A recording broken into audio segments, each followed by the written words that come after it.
তা আমরা যারা সাধারণ মুসল্লি আছে আমাদের খুব একটা দায় নেই, আমাদের নামাজ হয়ে যাবে, ইমাম সাহেব গুনাহগার হবে। আপনার সাহরি খাওয়ার জন্য পবিত্র থাকা শর্ত নয়, ফরজ নামাজ পড়ার জন্য পবিত্র থাকা শর্ত। ফরজ গোসল না করে যদি তিনি সাহরি খান বা রোজার নিয়ত করেন, রোজা হবে কিনা? উত্তর হলো রোজা হবে।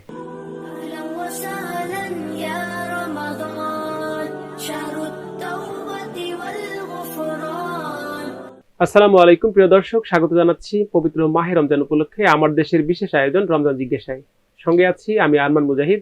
আজ আমাদের অতিথি হিসেবে যুক্ত আছেন বিশিষ্ট ইসলামী চিন্তাবিদ শায়েখ আলী হাসান তৈয়ব, খতিব আর নূর জামে মসজিদ, টঙ্গী।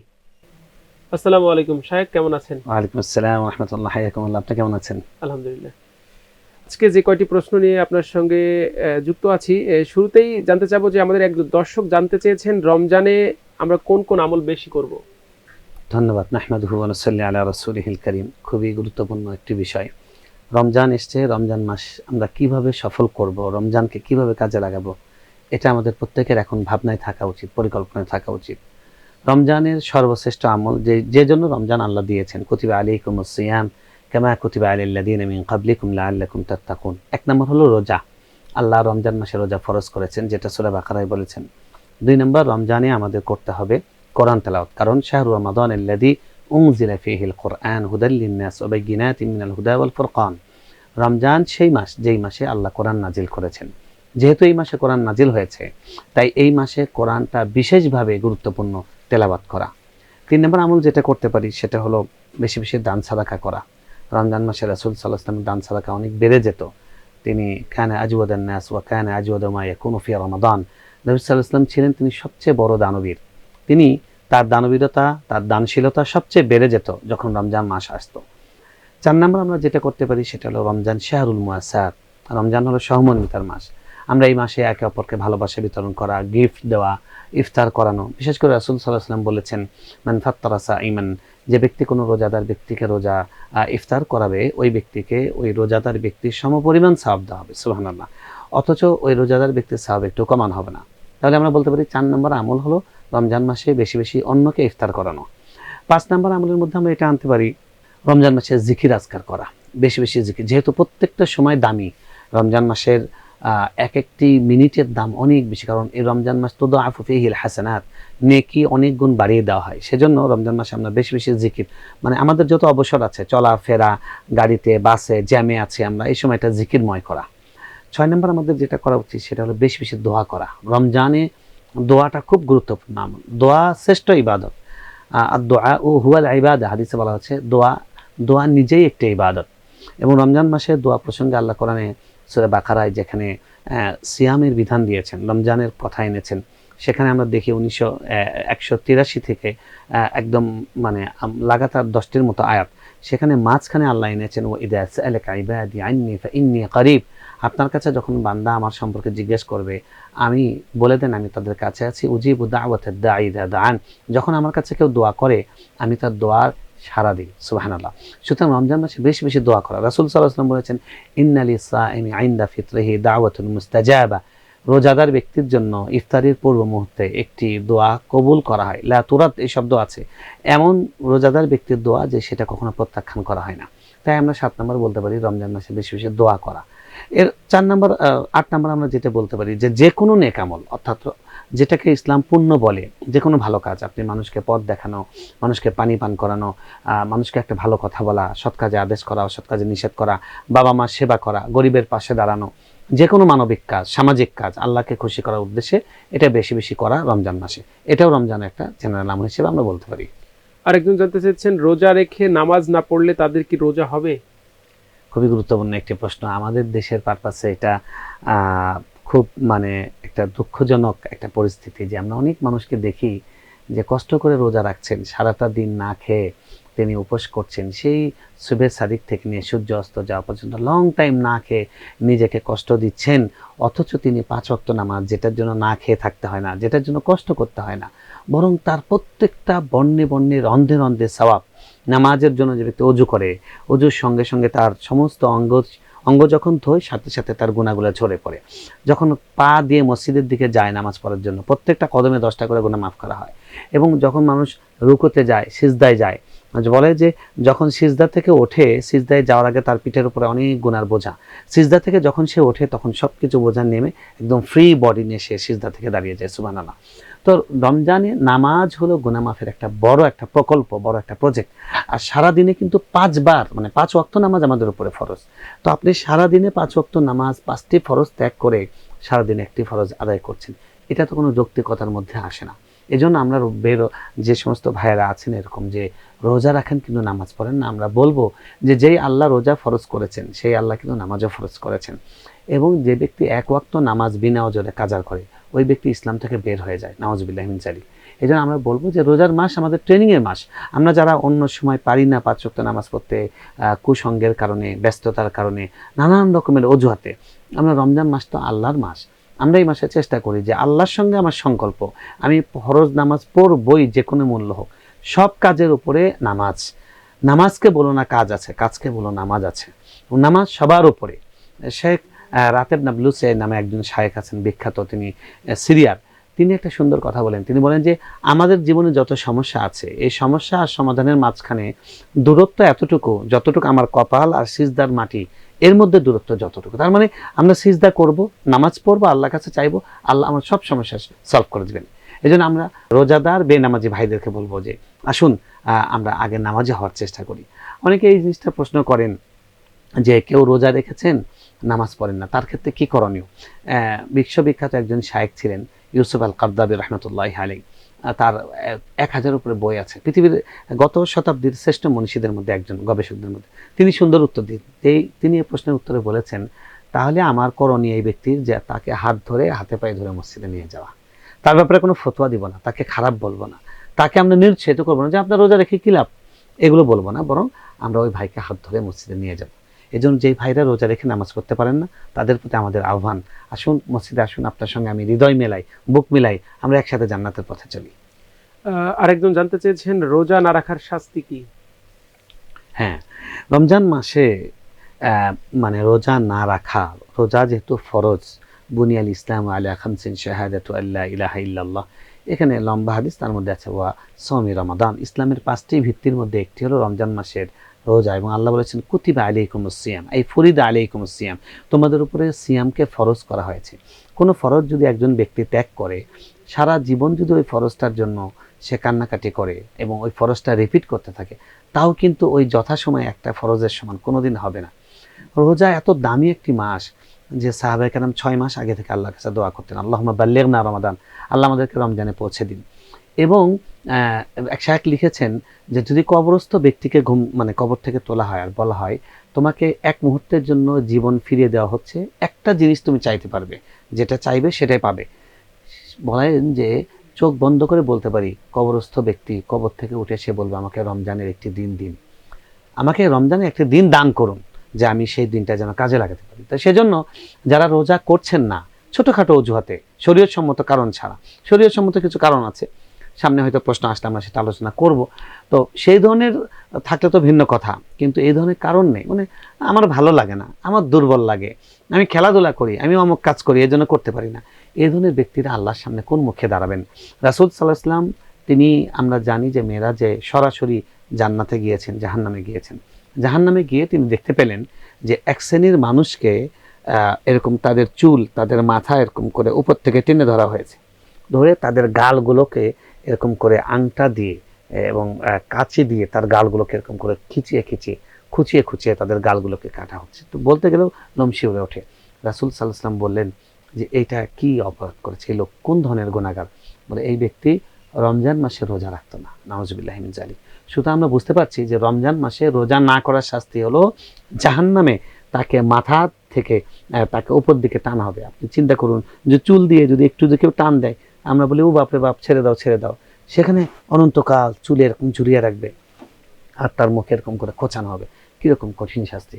আল্লাহ আমাদেরকে হেফাজত করেন। এই জন্য আমরা বলবো যে ভাই, যারা রোজা আগে করেননি, যে সমস্ত বোনেরা রোজা ফরজ হওয়ার পরেও করেননি, সাবালক হওয়ার পরে, সেগুলো রোজা রমজানের পরে আপনি আস্তে আস্তে কাজা করে নেবেন এবং আল্লাহর কাছে খুবই একান্ত দিলে আল্লাহর কাছে লজ্জিত হয়ে তওবা করবেন, ক্ষমা করবেন। আর আজকে থেকে নিয়ত হবে যে আর যেন আমার জীবনে কোনোদিন ফরজ রোজা ত্যাগ না হয়। আরেকজনের প্রশ্ন, গর্ভবতী নারীদের রোজা রাখার বিধান কি? ভালো। আমাদের মা বোনদের জন্য এটা খুবই একটা গুরুত্বপূর্ণ প্রশ্ন। আমাদের মা বোনেরা অনেকেই আছেন যে তারা প্রেগনেন্সি অবস্থায় আছেন, সেই বোনেরা রোজা কি করবেন? দেখুন, যারা প্রেগনেন্সি অবস্থায় আছেন, অর্থাৎ যারা অন্তঃসত্ত্বা নারী আছেন এবং যারা সদ্য প্রসব করেছেন, এরকম বেবি যাদের আছে, এদের জন্য রোজার ক্ষেত্রে ছাড় আছে। রাসূল সাল্লাল্লাহু আলাইহি ওয়াসাল্লাম একটা হাদিসে বলছেন যে ৩ ব্যক্তির জন্য আল্লাহ রাব্বুল আলামিন ছাড় দিয়েছেন। তার মধ্যে একটা হলো আনিল মুরদিআ ওয়াল হামিল, অর্থাৎ গর্ভবতী নারী তিনি এবং যিনি বাচ্চাকে দুধ পান করাচ্ছেন, এরকম নারীর ক্ষেত্রে ছাড় আছে। কোন সময়? যদি তিনি রোজা রাখার কারণে তার গর্ভস্থ সন্তান কিংবা তার জন্য অনেক কষ্ট হয়ে যাবে, অনেক রিস্ক তৈরি করে, তাহলে ওই ব্যক্তির জন্য, ওই মহিলার জন্য, ওই বোনের জন্য সুযোগ আছে যে তিনি এখন রোজা করবেন না। এই রোজাগুলো বাচ্চা প্রসব হওয়ার পরে, স্বাভাবিক শরীরে ফিটনেস ফিরে আসার পরে তিনি কাজা করে নেবেন। তবে এই রোজা যে তিনি করবেন না, এই অবস্থায় কিন্তু তার বেশি বেশি জিকির আজকারের মধ্যে কাটানো উচিত। এবং ঠিক একইভাবে ধরুন বাচ্চা আছে, 6 মাস বয়স বেবি আছে, 7 মাস বয়সী, 8 মাস বয়সী বেবি আছে, একটু পর পর তাকে ব্রেস্ট ফিডিং করতে হয়। তো এরকম মা বোন যারা আছেন, তারাও কিন্তু যদি এরকম হয় যে আপনি রোজা রাখলে বাচ্চাটা ঠিক মতো আপনার ব্রেস্ট পায় না, সে আপনার দুধ পান করতে পারে না, তার কষ্ট হয়ে যায়, কিংবা আপনি তাকে দুধ পান করানোর জন্য আপনার খুবই কাহিল হয়ে যায়, দুর্বল, আপনি হয়তো লো প্রেশার, আপনার জন্য একটা ঝুঁকি তৈরি করে, স্বাস্থ্যগত ঝুঁকি, তাহলে তাদের জন্য ছাড় আছে যে তারা রোজা কাজা করবেন এবং এটা পরে তুলে নেবেন। পরের প্রশ্ন, রমজান মাসে শয়তান বন্দী থাকে, কিন্তু নামাজরত অবস্থায় মনে অনেক আজে বাজে চিন্তা বা কথা চলে আসে এবং নামাজে অস্থিরতা ও নিচু মনোভাব সৃষ্টি হয়। আমি কোনোভাবেই এই অবস্থা থেকে বেরিয়ে আসতে পারছি না, এই অবস্থায় করণীয় কি? ভালো একটি প্রশ্ন। আমাদের বিশেষ করে ইয়াং যারা আছে, আমাদের যুবকদের জন্য এটা অনেক বড় রিস্কি, যে নামাজের মধ্যে মনটাকে ধরে রাখা। দেখুন, নামাজে মনটাকে ধরে রাখা এটা অনেক বড় একটা জিহাদ বলবো। আমরা তো জিহাদ বলি শুধু মারামারি কাটাকাটি না, জিহাদ মানে মনের সাথে লড়াই। তো এই যে এটাও একটা অনেক বড় নফসের সাথে জিহাদ। রাসূল সাল্লাল্লাহু আলাইহি ওয়াসাল্লাম এটার জন্য অনেক ডোজ দিয়েছেন। উনি এটার জন্য নরমাল ডোজও দিয়েছেন, অ্যান্টিবায়োটিক ডোজও দিয়েছেন। প্রথম কথা হলো, রাসূল সাল্লাল্লাহু আলাইহি ওয়াসাল্লাম আমাদেরকে শিক্ষা দিয়েছেন, যখন তুমি সালাতে দাঁড়াবে তখন মনে করবে সল্লি সলাতা মুয়াদ্দাইন, তুমি যেন জীবনের শেষ নামাজ পড়ছো। এরকমভাবে নামাজে আমরা দাঁড়াবো যে না, এটা আমার জীবনের শেষ নামাজ। আপনি চিন্তা করুন, যখন একটা মানুষের ফাঁসি কার্যকর করা হবে, তার আগে তাকে বলে আপনার কোনো শেষ ইচ্ছা থাকলে আপনি সেটা বলুন, সেটা পূরণ করতে দেওয়া হবে। বলে যে আমি 2 রাকাত নামাজ পড়বো। ওই নামাজটা কেমন হবে? পৃথিবীর কেউ আমার মাথায় আসবে না, তখন আমার মাথায় আসবে যে কবরে নামান হবে, জাহান্নাম, জান্নাত, কোথায় আমাকে রাখা হবে, এগুলো আসবে। ঠিক এরকমভাবে আমাদের সিরিয়াসলি প্রত্যেক রাকাত নামাজকে পড়া উচিত। তাহলে নামাজের মধ্যে বাইরের থেকে শয়তানের ওয়াসওয়াসা আমাকে অ্যাটাক করতে পারবে না। 2 নম্বর কথা হল, 2 নম্বর বিষয় যেটা রাসূল শিখিয়েছেন সেটা হলো যে তুমি নামাজ পড়ো এমনভাবে যে আল্লাহ তোমার সামনে দাঁড়িয়ে তোমাকে দেখছেন। আমরা যখন কোনো বিশেষ ব্যক্তির সামনে যাই, তখন কিন্তু আমরা গায়ে মশা বসেছে, আমরা কিন্তু এরকম করে মশা মারবো না, আমরা কিন্তু জোরে হাত নাড়াবো না, জোরে হাঁচি দেবো না, খুব ভদ্রস্থভাবে সমীহের সঙ্গে বসে থাকবো যদি কেউ সামনে থাকে। তো রাসূল বলছেন যে নামাজ পড়ো যেন তুমি আল্লাহর সামনে পড়ছো। যদি এটাও না পারো, অন্ততপক্ষে তুমি আল্লাহকে দেখছো এটা মনে করে পড়ো। আর যদি এটা না পারো, তাহলে উনি তো তোমাকে দেখছেন নিশ্চিত রূপে, এটা মনে করো। এটাতেও যদি কাজ না হয়, 3 নম্বর যেটা আমি অ্যান্টিবায়োটিক ডোজ বলছি যেটাকে, সেটা হলো রাসূল সাল্লাল্লাহু আলাইহি ওয়াসাল্লাম বলেছেন শয়তানের একটি বিশেষ ফোর্স আছে, আর্ম ফোর্স, সে হলো নামাজে ডিস্টার্ব করে, এটার নাম হলো খানজাব। রাসূল সাল্লাল্লাহু আলাইহি ওয়াসাল্লাম শিখিয়েছেন এই নামাজের মধ্যে যদি কারো এরকম ওয়াসওয়াসা আসে যে উনি আগের রাকাতে কোন সূরা পড়েছেন এটাও মনে নেই, কয় রাকাত পড়েছেন এটা আর মনে নেই, এরকম মানে এলোমেলো হয়ে গেছে না, এরকম যদি হয়, রাসূল সাল্লাল্লাহু আলাইহি ওয়াসাল্লাম শিক্ষা দিয়েছেন বাম দিকে, নামাজের মধ্যেই বাম দিকে এরকম করবে, থুতু ফেলবে। মানে থুতু ফেলবে মানে হলো থুতু ছুড়বে না, থুতু ফেলার মতো থু থু এরকম করবে, প্রতীকী আর কি, থুতু ফেলার মতো পড়বে এবং নামাজের মধ্যেই আউযু বিল্লাহি মিনাশ শাইতানির রাজিম এটা পড়বে। হ্যাঁ, আল্লাহর কাছে শয়তান থেকে আশ্রয় চাচ্ছি। এটা করলে ওই যে শয়তানের ওয়াসওয়াসা এটা দূর হয়ে যাবে। বাকি একটা প্রশ্ন আসতে পারে, রমজান মাসে তো শয়তান বন্দী, এখানে কে আসে? দেখুন, এটা অনেকগুলো ব্যাখ্যা আছে। এটা আমরা একটা ধরতে পারি এরকম যে ধরুন একটা ট্রেন যখন চলে, অনেক গতিতে চলে, ট্রেন কিন্তু তার ইঞ্জিন স্টার্ট বন্ধ করার পরেও সে অনেক দূর এগিয়ে যায়। আমরা যখন খুব দ্রুত কোনো বাইক চালাই, হার্ট ব্রেক দিলেও কিন্তু পিছলে চলে যায়, টায়ারের দাগ পড়ে যায় ইয়াতে, চাকাতে। এখন সারা জীবন যারা আমরা সারা বছর শয়তানের নিয়ন্ত্রণে থাকি এবং খুব বেশি শয়তানের আনুগত্য করি, শয়তানকে বন্ধ রাখার পরেও ওই যে আগের 11 মাসের গতিতেই আমরা কিছুদিন চলতে থাকি। তো যথাযথভাবে রোজা যদি করা হয় এবং আল্লাহর কাছে ইস্তেগফার করি, দোয়া করি, রমজানটাকে যথাযথভাবে কাটাই, তাহলে শয়তানের এই তাড়নাটা যেটা অটো আমাদের, সেটাও দূর হয়ে যাবে ইনশাআল্লাহ। আরেকজন জানতে চেয়েছেন, মসজিদে তারাবির নামাজে এত দ্রুত তেলাওয়াত করা হয়, আয়াতগুলো ঠিকমতো বুঝতে পারি না, এতে করে কি নামাজ হবে? দেখুন, এটা রমজানের জন্য খুব ইম্পর্টেন্ট একটা প্রশ্ন, যে আমাদের অনেক মসজিদে, বিশেষ করে গ্রামাঞ্চলে এমনভাবে তারাবি পড়া হয়, আমি তো বলে থাকি যে আলহামদুলিল্লাহ রব্বিল আলামিন শোনা যায় আর শেষে দলিন শোনা যায়, মাঝখানে যে কি হলো মন্ত্র না কি সেটাও বোঝা যায় না। এ ধরনের তেলাওয়াত যারা করেন, এটা কিন্তু গুনাহ, এটা নামাজের সঙ্গে একটা ধৃষ্টতা, আল্লাহর সঙ্গে ধৃষ্টতা। আমাদের মনে রাখতে হবে, আমরা যখন নামাজে তেলাওয়াত করি তখন আল্লাহর সঙ্গে কথা বলি। কোরআনকে বলা হয় কালামুল্লাহ, কালামুল্লাহ মানে হলো আল্লাহর কথা। তো আমি আল্লাহর কথা আবৃত্তি করছি, মানে আল্লাহর সঙ্গেই কথা বলছি। এখন আপনার সামনে, আপনি নতুন জামাই শ্বশুর এসছে, আপনি যদি তাকে বলেন, আসসালামু আলাইকুম আব্বাজান, কেমন আছেন, এসে আপনি ভালো আছেন নাকি, কবে যাবো, বলো তো জামাই তো পাগল, একটু ডিস্টার্ব আছে মাথায়, এরকম করে কথা বলে না, আপনি সমিয়ে করে কথা বলেন, ভালো আছেন, কখন আসছেন, আস্তে ধীরে আদবের সঙ্গে কথা বলতে হবে। তো আল্লাহর সঙ্গে আমরা যখন কথা বলছি তখন কিভাবে বলতে হবে, আল্লাহ কোরআনে শিক্ষা দিয়েছেন, ওয়ারাত্তিলিল কোরআন তারতিলা, তোমরা তারতিলের সঙ্গে ধীরে সুস্থে স্পষ্ট উচ্চারণে মদ গুন্না ঠিকমতো হক আদায় করে সেভাবে পড়ো।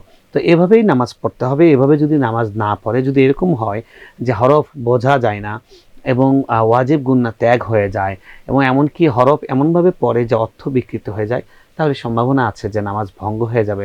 যদিও ইমাম সাহেব নামাজটা পুনরায় পড়ছেন না, কিন্তু নামাজ কিন্তু তার ভঙ্গ হয়ে যাবে, এরকম সম্ভাবনা আছে। এবং এই ক্ষেত্রে আমরা যারা সাধারণ মুসল্লি আছে, আমাদের খুব একটা দায় নেই, আমাদের নামাজ হয়ে যাবে, ইমাম সাহেব গুনাহগার হবে। এই জন্য ইমাম সাহেবদেরকে আমাদের অনুরোধ করা উচিত। আমরা বিভিন্ন অনুষ্ঠানে এবছর, গত বছর আমরা বারবার অনুরোধ করেছি, যারা আমরা তারাবি পড়াই, আমাদের চেষ্টা করা উচিত যে এটা কোয়ান্টিটি নয়, কোয়ালিটি। নামাজটার রাকাত সংখ্যা নিয়ে এত অস্থির হওয়ার কিছু নেই, নামাজটা যেন আমরা যথাযথভাবে করি, তেলাওয়াতগুলো স্পষ্ট করে করি। আল্লাহ আমাদের তৌফিক দান করুন। আরেকজন জানতে চেয়েছেন, রমজান মাসে গুনাহ থেকে বেঁচে থাকার উপায় কি? হ্যাঁ, এটা ভালো একটা প্রশ্ন। প্রত্যেকটা মুসলমানের প্রশ্নটা তার মাথায় আসা উচিত যে রমজান মাস, এই মাসে আমি কিভাবে গুনাহ থেকে বেঁচে থাকবো। এটা তো একটা ভালো ছাত্রের কোয়েশ্চেন। ক্লাসে অনেক ছাত্র প্রশ্ন করে, কিছু ছাত্রের প্রশ্নকে ধন্যবাদ দিতে হয়, এটা এরকম একটা ধন্যবাদ দেওয়ার মতো প্রশ্ন। দেখুন, রমজান মাস আল্লাহ কি জন্য দিয়েছেন, আল্লাহ কোরআনে বলে দিয়েছেন, লাআল্লাকুম তাত্তাকুন, যাতে তোমরা আল্লাহ ভীরু হও, যাতে তোমরা মুত্তাকি বান্দা হও। এখন আল্লাহ ভীরু হওয়ার বৈশিষ্ট্য কি? আল্লাহ ভীরু হওয়ার বৈশিষ্ট্য হলো যে সে গুনাহ করতে পারবে না। সে সবসময় তার মাথায় আসবে যে আমি এই গুনাহটা করছি, আল্লাহ তো দেখছেন, আল্লাহর ফেরেশতারা রেকর্ড করছেন, কিরামান কাতিবিন, তারা কিন্তু আমার ভিডিও ক্লিপ নিচ্ছে, এটা দেখানো হবে। তো এই কথাটা মনে আসা, এটাই হলো তাকওয়া। এখন রমজান মাসে গুনাহ থেকে বাঁচতে কিভাবে পারবো, এই যে কথাটা বেশি মনে করতে হবে যে আল্লাহ আমাকে দেখছেন, ফেরেশতারা রেকর্ড করছেন, এবং আমাদেরকে দাঁড় করানো হবে, আমরা আসামির মতো কাঠগড়ায় দাঁড় করানো হবে, এবং সেখানে 4টি প্রশ্ন করা হবে, প্রশ্নের উত্তর দেওয়া ছাড়া কোনো ব্যক্তি এক চুল সামনে যেতে পারবে না। তো এই যে আল্লাহ সামনে দাঁড়াতে হবে, এটা যত আমরা মনে করব, তত আমাদের ভেতর ভয় তৈরি হবে, এই গুনাহ করতে ভয় লাগবে। এবং আমাদের সম্পদ সম্পর্কে জিজ্ঞাসিত হব, আমাদের সময় সম্পর্কে, আমাদের হায়াত সম্পর্কে, আমাদের যৌবন সম্পর্কে, আমরা প্রত্যেকটা কথা, আমাদের প্রত্যেকটা আচরণ আল্লাহর কাছে জবাবদিহি করতে হবে। ইন্নাস সামআ ওয়াল বাসারা ওয়াল ফুআদ কুল্লু উলাইকা কানা আনহু মাসউলা, তোমাদের চোখ, তোমাদের কান, তোমাদের অন্তর, সবকিছু আল্লাহর কাছে জিজ্ঞাসিত হবে। তো এই যে আল্লাহর কাছে জিজ্ঞাসিত হব, এটা মনে করতে পারলে তখন গুনাহ করার থেকে আমার ভয় লাগবে। এবং আল্লাহর কাছে দোয়া করা, একটা হলো এটা চিন্তার দিক থেকে পরিবর্তন আসা দরকার, চিন্তার মধ্যে আমার মস্তিষ্ককে এই মেসেজটা দেওয়া দরকার, বার্তা দেওয়া দরকার যে আমার প্রত্যেকটা কাজ অবজার্ভ করা হচ্ছে, প্রত্যেকটা কাজ রেকর্ড করা হচ্ছে। এটা 2 নম্বর, আল্লাহর কাছে সাহায্য চাও, কারণ আমরা আল্লাহর তৌফিক ছাড়া কোনো ভালো কাজ করতে পারবো না, কোনো গুনাহ থেকে বাঁচতে পারবো না আল্লাহর দয়া ছাড়া। তো আল্লাহর কাছে দোয়া করা, রাসূল সাল্লাল্লাহু আলাইহি ওয়াসাল্লাম সুন্দর দোয়া শিখিয়েছেন। উনি কিন্তু সানার সময় আমরা যেটা পড়ি সুবহানাকা আল্লাহুম্মা, এটার পরে বা এটার আগে এটা পড়তেন, আল্লাহুম্মা বাঈদ বাইনি ওয়া বাইনা খাতায়ায়া কামা বাআদতা বাইনাল মাশরিকি ওয়াল মাগরিব, হে আল্লাহ, আপনি আমার এবং আমার গুনার মাঝে এরকম দূরত্ব সৃষ্টি করে দিন যেরকম পূর্ব পশ্চিমের মধ্যে দূরত্ব আছে। আমরা বাংলাতেও কিন্তু এটা বলতে পারি, আল্লাহ, আপনি পূর্ব দিগন্ত এবং পশ্চিম দিগন্তের মধ্যে যেরকম দূরত্ব, আমার এবং আমার গুনার মাঝে এরকম দূরত্ব সৃষ্টি করে দেন। এবং আল্লাহর কাছে ইয়া মুকাল্লিবাল কুলুব সাব্বিত কলবি আলা তাআতিক, হে অন্তর নিয়ন্ত্রণকারী, পরিবর্তনকারী, আপনি আপনার আনুগত্যের উপরে আমার অন্তরকে স্থির করে দেন। এই দোয়াগুলো করা, তার মানে হলো মনের দিক থেকে নিজেকে মোটিভেট করা, আর একটা হলো বেশি বেশি দোয়া করা। আর 3 নম্বর বলবো যে ভালো লোকদের সঙ্গে ওঠা বসা করা। আপনি নামাজ পড়ছেন লাগাতার 7 দিন ধরে, কিন্তু আজকে এমন বন্ধুদের সঙ্গে সারাদিন আড্ডা, যারা মোটেও মসজিদের কাছে কখনো যায় না 2 ঈদের নামাজ ছাড়া, আপনাকে আপনি যেতে না, আরে দোস্ত অসুবিধা নেই, পরে পড়ে নিস, দিলেও কিন্তু একটা নামাজ কাজা করে, এবং এই একটা নামাজ কাজা করার পরে পরের রক্ত আপনার কাজা হবে, এটা নিয়ম, শয়তান পেয়ে বসবে।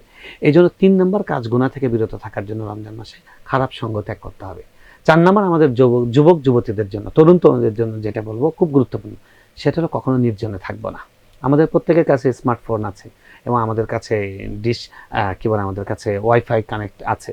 তো আমরা কিন্তু একটা ক্লিক করলেই, একটা সার্চ করলেই আমাদের সামনে পৃথিবীর সবচেয়ে খারাপ গুণাটা আমাদের সামনে হাজির হয়ে যাচ্ছে। এই জন্য আমরা কখনো আড়াল হব না যে শয়তান যে আমাকে ওইটুকু প্ররোচিত করবে, বাবা মা পরিবার নামাজ মসজিদে ভালো বন্ধুদের সঙ্গে এভাবে কাটাবার চেষ্টা করবো। এভাবে যদি চেষ্টা করি ইনশাআল্লাহ আমরা রমজানটাকে গুণামুক্তভাবে কাটাতে পারবো। আরেকজনের প্রশ্ন, যদি আজানের আগে কেউ সাহরি করতে না পারে তাহলে আজানের পর সাহরি করলে সে রোজা হবে কিনা? না, রোজাটা হবে না। সুবহে সাদেকের আগে খাওয়াটা ক্লোজ করতে হবে। সুবহে সাদেকের পরে যদি কেউ এক লোকমাও খান, এক ঢোক পানিও খেয়ে নেন, তাহলে তাকে ওই রোজাটা আবার কাজা করতে হবে। তবে ওই দিন কিন্তু রোজা রাখবেন তিনি, ওই রোজাটা তাকে রাখতে হবে, তিনি খেতে পারবেন না। তবে এটার বদলে আরেকটা রোজা তাকে কাজা করে দিতে হবে এবং আল্লাহর কাছে ক্ষমা চাইতে হবে। আরেকটি প্রশ্ন, সেটি হচ্ছে রোজা রেখে সিনেমা বা নাটক দেখলে রোজা হবে কিনা? মৌলিকভাবে রোজাটা হবে, কিন্তু এটা একটা অসুস্থ বিকলাঙ্গ রোজা হবে। কথার কথা, যদি আপনাকে যদি খাবার দেওয়া হয় বাসি খাবার, তো আপনি বাসি খাবার যদি খান পেট ভরবে কিনা প্রশ্নের উত্তর আসবে হ্যাঁ পেট ভরবে, কিন্তু সাথে কিন্তু আপনার বিক্রিয়া তৈরি করবে, আপনার পরে অ্যাসিডিটির সমস্যা হবে, আপনার পেটে ট্রাবল হতে পারে। সো আমি যদি মানে রোজাটাকে রেখে যদি রোজার মধ্যে যে কাজ অনুমোদিত নয় এরকম কাজগুলো করি, তাহলে ওই রোজাটার ফরজ কোনো রকম আদায় হবে, কিন্তু এর কোনো সওয়াব আমরা পাবো না। রাসূল সাল্লাল্লাহু আলাইহি ওয়াসাল্লাম বলছেন, মান লাম ইয়াদা কাওলাজ যুর ওয়াল আমালা বিহি ফালাইসা লিল্লাহি হাজাতুন ফি আন ইয়াদা তাআমাহু ওয়া শারাবাহু। যে ব্যক্তি রোজা রেখে অশ্লীল কথা, অশ্লীল আচরণ, মিথ্যা কথা, মিথ্যা আচরণ থেকে নিজেকে নিবৃত না করতে পারলো, সংযত না করতে পারলো, ওই ব্যক্তির না খেয়ে থাকায় আল্লাহর কোনো লাভ নেই। তার মানে ওই ব্যক্তির না খেয়ে থাকাতে আল্লাহ তাকে কোনো কল্যাণ দান করবেন না। আরেকটা হাদিসে সহিহ বুখারীর হাদিস, রাসূল সাল্লাল্লাহু আলাইহি ওয়াসাল্লাম বলেছেন, রুব্বা সাইমিন লাইসা লাহু মিন সিয়ামিন ইল্লাল আতাশ। অনেক রোজাদার ব্যক্তি আছে যার রোজা রাখায় তার না খেয়ে থাকা ছাড়া অন্য কোনো অর্জন নেই। সেজন্য রোজা রেখে অশ্লীল মুভি দেখা, তারপরে অশ্লীল কথা বলা এবং ইসলাম যেটাকে অনুমোদন করে না হারাম কাজ, এগুলো থেকে সংযত থাকা দরকার। সবশেষ প্রশ্ন, স্ত্রী সহবাস করার পর গোসল না করে সেহরি করা যাবে কিনা? হ্যাঁ, সোজা কথাই হলো যে কারো উপর গোসল ফরজ আছে, উনি গোসল না করে যদি তিনি সাহারি খান বা রোজার নিয়ত করেন, রোজা হবে কিনা? উত্তর হলো রোজা হবে।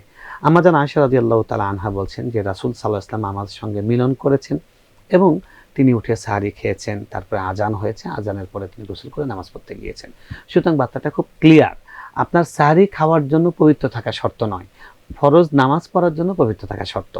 এমনকি রোজার জন্য পবিত্র থাকা শর্ত নয়, ওটা হলো নামাজ পড়ার জন্য, কাবা ঘরে ঢোকার জন্য, মসজিদে প্রবেশ করার জন্য, কোরআন পড়ার জন্য, কোরআন ধরার জন্য, এগুলোর জন্য পবিত্র থাকা শর্ত। তো এই জন্য আমরা যদি এরকম হয় যে আমরা শেষ সময়ে জেগে গেছি, অল্প সময় আছে, তাহলে আগে খেয়ে নিব, খাওয়া শেষ করে তারপরে গোসল করে তারপরে মসজিদে যাব। তবে আমাদের সবসময় কিন্তু আদব এটা যে ফরজ গোসল হবার পরে যত দ্রুত গোসল করা যায়, আমাদের উচিত হলো গোসল করে তারপরে ঘুমানো। আমরা যদি এটা প্র্যাকটিস করতে পারি, এটা সারা জীবনের জন্য ভালো। অনেক মানুষ দেখবেন বলে যে জিন ডিস্টার্ব করে, এ হয়, খারাপ স্বপ্ন দেখি, এটার কারণ হলো অপবিত্র অবস্থায় থাকা। এমনকি হাদিসে এই নির্দেশনা দেওয়া হয়েছে যে আপনি গোসল করতে পারছেন না, আপনি এখন তায়াম্মুম করেন, বিছানাতে শুয়েই আপনি দেয়ালের সঙ্গে একটু হাত মেরে তায়াম্মুম করে নেন। তাহলে যেটা হবে, এই সময় শয়তান অ্যাটাক করতে পারবে না। যদিও পানির তো বাড়ির কাছে আছে, হাতের কাছে আছে, এখন অজু বদলে তায়াম্মুম হবে না, কিন্তু এই তায়াম্মুম করলেও অন্ততপক্ষে শয়তান এই সময় অ্যাটাক করতে পারবে না। তাই আমরা বলবো যে আপনি সঙ্গে সঙ্গে তায়াম্মুম করে নেবেন, গোসল ফরজ হলে যদি গোসল করতে পারেন বেস্ট। এখন তো গরম পড়ে গেছে, শীত নাই, গোসল করতে পারেন, হালকা একটু গরম পানি করে নিতে পারেন। আমাদের প্রত্যেকের বাসায় গ্যাসের ব্যবস্থা আছে, তারপরে হিটার আছে, তো আমরা সেটা ব্যবহার করে গোসল করে নিব। বাকি মাসালা ওটা, যদি আপনি সাহারির সময় শেষ হয়ে যাচ্ছে, সাহারি করে নেবেন, পরে গোসল করবেন, রোজার কোনো সমস্যা নেই। সম্মানিত শাইখ, আপনার গুরুত্বপূর্ণ সময় থেকে আমাদেরকে সময় দেওয়ার জন্য ধন্যবাদ। আজ এখানে শেষ করতে হচ্ছে। দর্শক, শেষ করার আগে বলে নিতে চাই, আপনার গুরুত্বপূর্ণ প্রশ্নগুলো আমাদের কমেন্ট বক্সে করুন, আমরা আমাদের সম্মানিত মেহমানদের দ্বারা সেই প্রশ্নগুলোর উত্তর দেওয়ার চেষ্টা করব। আজ এখানে শেষ করছি। সবাই ভালো থাকুন, সুস্থ থাকুন, আমার দেশের সঙ্গে থাকুন। আল্লাহ হাফিজ।